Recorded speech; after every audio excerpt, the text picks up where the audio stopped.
বদলি করা হলো এসএসকেএম হাসপাতালের সুপার মানস সরকারকে। বেশ কিছুদিন ধরে হাসপাতালের পরিষেবা নিয়ে বেশ কিছু অভিযোগ উঠছিল।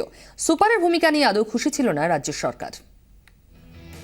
নেতা মন্ত্রীদের সুপারিশে বেড আটকে রাখা যাবে না এসএসকেএম হাসপাতালে।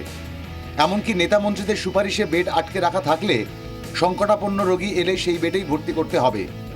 বৃহস্পতিবার দিনভরের কর্মবিরতি গন্ডগোলের পর এমনই নির্দেশ জারি হয় এসএসকেএম হাসপাতালে। অভিযোগ, হাসপাতাল অধিকর্তাকে না জানিয়ে এই সিদ্ধান্ত নেন সুপার মানস সরকার। বিজ্ঞপ্তিতে অধিকর্তার হয়ে সই করেন সুপার।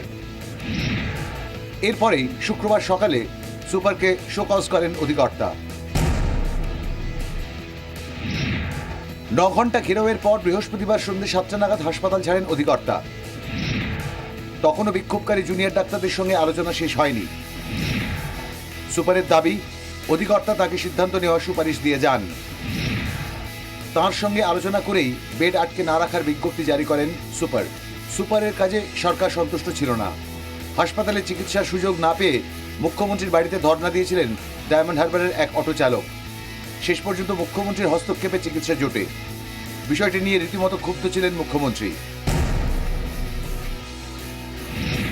বুধবার নবান্নে স্বাস্থ্যকর্তা ও হাসপাতাল সুপারদের বৈঠকে মুখ্যমন্ত্রীর ক্ষোভের মুখে পড়েন এসএসকেএম সুপার। সেই রাত থেকে ফের ঝামেলা শুরু হয় এসএসকেএমে। বৃহস্পতিবারই কার্যত সুপার মানস সরকারকে বদলির সিদ্ধান্ত হয়ে যায়। তাকে মুর্শিদাবাদ মেডিকেল কলেজে পাঠানো হচ্ছে। তার বদলে দায়িত্ব পাচ্ছেন করবী বড়াল। ব্যুরো রিপোর্ট, 24 ঘন্টা।